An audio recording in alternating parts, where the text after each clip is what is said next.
Every day, something dramatic happens in the Caribbean that affects our lives. We'll give you the details. We'll give you the facts on Caribbean Perspective with Eddie Frederick.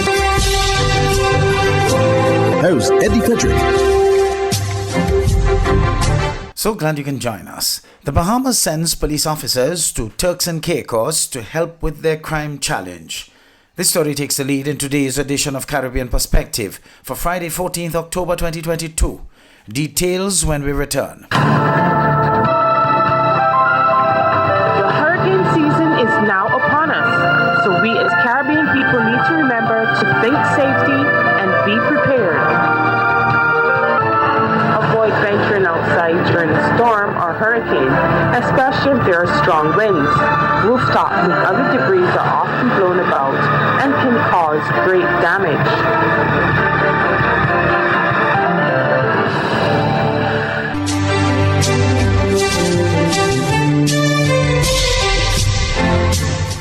Welcome back. The Bahamas' Minister of National Security, Wayne Munro, defends sending officers of the Royal Bahamian Police Force to Turks and Caicos as a precautionary measure since crime there has been reported to be getting out of control, even as the Bahamas has its own problems with escalating crime. Minister of National Security, the Honorable Wayne Munro, is defending the decision to have some 20 police officers sent to Turks and Caicos to assist that country with a ballooning crime problem, when with 107 murders already recorded for the year, the Bahamas is facing its own challenges. Joint operation. Crime is multinational. We sent 20 officers and 2 of our gun-sniffing dogs to Turks and Caicos. If anybody knows the history of the Bahamas and Turks and Caicos, they would know how easily people from Turks and Caicos move back and forth. Free National Movement leader Michael Pintard has been critical of the move, calling on government to explain the rationale amid the concerning bloodshed at home. But Munro insists crime is multinational. We have, for national security reasons, not been explicit. And I see the leader of the opposition doesn't seem to understand that if I tell you all what the officers are there to do, we're also telling the criminals what the officers are there to do. So I don't grasp how they did national security, but how we do national security is we do not arm our enemy with information. So you can be assured, the Bahamian people can be assured, that it's the Bahamian national security interest that's being addressed by our officers in the Turks and Caicos. Expressing concern for the level of violent crime in the country, Munro says Bahamians need only look at Haiti, which he says is a failed state in terms of policing. If anyone thinks that that doesn't impact the Bahamas, then they don't have a sufficiently broad view of our national security interests. The minister insists when Defense Force vessels based in Anagua look for overdue vessels, many are from Turks and Caicos. That is how easy it is for them to come up the chain with guns, with drugs, with persons who may be malintended.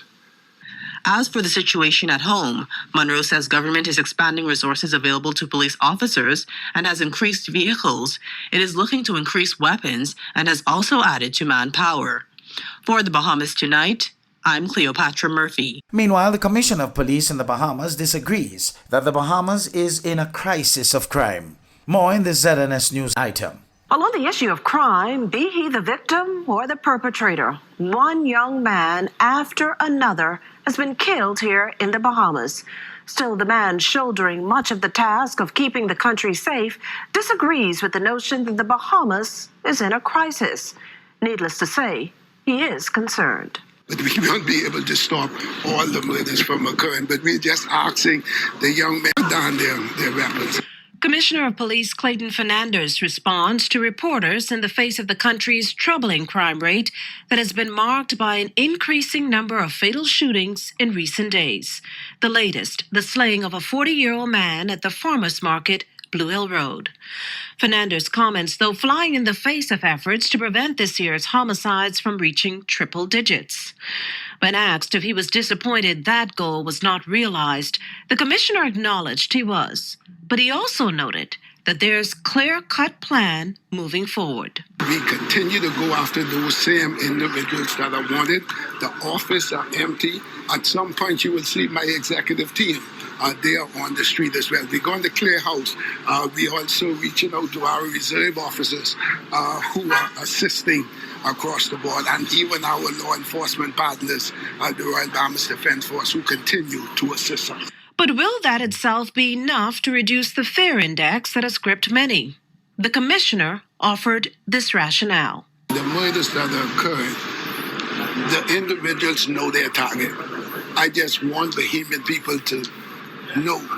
And if you have families, loved ones that are involved in the life of crime, turn them into the police. You cannot hang with them because you will become a potential target. In the case of armed robberies, Fernandez strongly advises following the recommended safety tips, which call for being aware of one's surroundings. In other news, net remittances to Jamaica rose in August. This and more in TVJ's Business Day with Andrea Chisholm. The Bank of Jamaica says net remittance inflows amounted to $289.7 million US. That's a 16% or $39.4 million US improvement over August 2021. The central bank says the jump was part due to more money coming into to finance back-to-school activities. This was the first increase in remittances since April this year. Still, net remittance inflows for the April to August period decreased. During the period, $1.39 billion US came into the country. That's a 0.4% or $6 million US decrease when compared to the same period in the 2021-2022 fiscal year. The World Economic Outlook for the remainder of the year into 2024 is seeing a sharper than expected slowdown, with inflationary pressures proving more persistent than anticipated. Addressing the World Economic Outlook press briefing today, the chief economist and director of research at the IMF said the crisis of cost of living, tightening financial conditions in most regions, Russia's invasion of Ukraine, and the lingering global pandemic weigh heavily on the outlook. He says monetary policy should stay the course to restore price stability. The IMF director says structural changes can further strengthen the fight against inflation by boosting productivity and relieving supply restrictions. Executive Chairman of the ATL Pension Fund, Keith Collister, says it is unsustainable for the BOJ to continue intervening aggressively in the foreign exchange market. Since Friday, the BOJ has pumped $60 million US in the foreign currency market. They used to say they don't like disorderly FX markets, which meant big moves. But now they basically changed that policy really from January to sort of say we really want it very stable, right? Now, I don't think they want to do that indefinitely. It's definitely a change from what they were doing before. I understand why they're doing it. Obviously, it's not something we can do indefinitely here. And there are many people who are worried about, all right, what happens at the end of this period? Do you have a big jump in the exchange rate at that time? It's a good question, but I think their view is let's just get through the next 15 months. The BOJ is hoping for inflation to return to its 4 to 6% target range over the next year.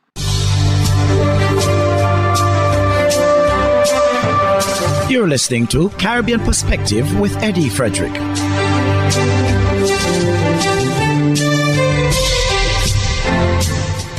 St. Lucia's opposition leader, meantime, Alan Chastiny, has taken issue with the Prime Minister's response to the recent arrest of Senate President Stanley Felix. Jason Darius of the DBS News World reports. Leader of the opposition, Alan Chastiny, has hammered down on the charges laid against Senate President Stanley Felix, and even more so what he terms as the lackluster approach by the Prime Minister, Philip J. Pierre, on the issue.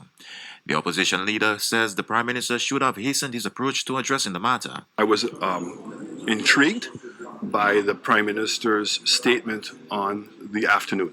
So here it is that Stanley Felix was detained at Babonneau at 10 o'clock in the morning. And it wasn't until about 5 o'clock in the afternoon that the Prime Minister put out a missive from his office. A missive that said nothing. Now, remember, he's not only the Prime Minister, but he's also the Minister of National Security. So you're saying to me that I'm to believe that you did not know anything before 10 o'clock? And certainly by the time it happened at 10 o'clock, but between 10 o'clock and 5 o'clock, you could not find any information. On Friday, 7th October, Felix was formally charged with the offense of perverting the course of justice contrary to Section 376 of the Criminal Code of St. Lucia. He was escorted before the First District Court, where he was granted bail for $15,000 cash or suitable surety. He was also assigned reporting conditions and travel restrictions. Chasney, however, insists that the Senate President's actions warrant further explanation. The other question that seems to be on the tip of everybody's tongue is, who was Stanley working for? And does this go up higher up the ladder in terms of why he was doing this? So it's a very sad day in St. Lucia that I think people's worst fears in believing that politicians are involved in these kinds of things to now find out factually that it is true. With the next sitting of the Upper House looming, Prime Minister Philip JPA has yet to disclose who will be the next president of the Senate, as according to him, Felix has been placed on leave to deal with his legal matters. For the DBS News World, Jason Darius reporting. While Prime Minister Philip JPA of St. Lucia is touting the benefits for citizens which the amendments to the income tax bill will bring, Opposition Leader Alan Chastany says it is not enough and more can be done by the Pay administration to ease the economic difficulties being faced by citizens. Zane Romulus of the DBS News World reports. One of the SLP's election promises was that those earning less than $4,000 a month would be exempt from paying income tax. On Tuesday, Prime Minister Philip Pierre indicated that his administration was taking the first step towards keeping that promise. One of the amendments proposed in the Income Tax Amendment Bill is for those earning less than $25,000 a year to be exempt from paying tax. More than 14,000 workers will benefit from this amendment, says the Prime Minister. You see, Mr. Speaker, $18,000 a month a year is $1,500 a month. $25,000 a year is $2,038 a month, Mr. Speaker. Wait, Mr. Speaker, if you your salary was never $1,500 a month, or your parents never had to send you to school on $1,500 a month, you would laugh when you found that you get $2,000 a month and you pay no tax. You would laugh. Changes have also been made to tax allowances, which will greatly benefit citizens, he says, including provisions to allow citizens to claim for the total cost of medical expenses. Opposition Leader Alan Chastany, however, says more can be done by the Pay administration to ease the financial hardships of citizens. While the proposed amendments will benefit some of the most vulnerable, he says, the Pay administration can do more. Every single government has had to deal with crises. All of us. Not just you. And that doesn't give you an excuse for not performing. People in this country, Mr. Speaker, are suffering. Not only suffering financially, economically, and socially, but they are suffering from the greatest thing ever. They have no hope. They don't see any way of moving forward, Mr. Speaker. And the bill that we have come here today is a move in the right direction, Mr. Speaker, but in itself will not resolve the problem. Not even close to resolving the problem. Don't come and talk to me about Viewfort. The people in Viewfort were offered a way to progress, but there are people in this same house who do not want to see that progress, who want to see Viewfort stay in the state it was in. Why don't you go and get the airport done? Why don't you go and get St. Jude's finished? Why don't you get more investments taking place? Why don't you get more of the call centers to go into Viewfort? None of those things existed before 2016, Mr. Speaker. None of those things. But if you want to have a discussion, a debate on those issues, I'm happy to do that. But the reality is, stop pretending to be governing. You're not. All y'all are doing is providing excuses. Excuse after excuse after excuse. The people need your leadership now. The opposition leader has challenged the Pay administration to come up with a concrete plan to deal with the current economic crisis. For the DBS News World, I am Zane Romulus. Hubbard's is once again innovating the way you shop with its new online store, providing 24-hour shopping convenience. You can shop now for appliances, hardware, houseware, building material, and more. Free delivery island-wide. Start shopping now at hubbards.hardware.gd. Safe, convenient, reliable.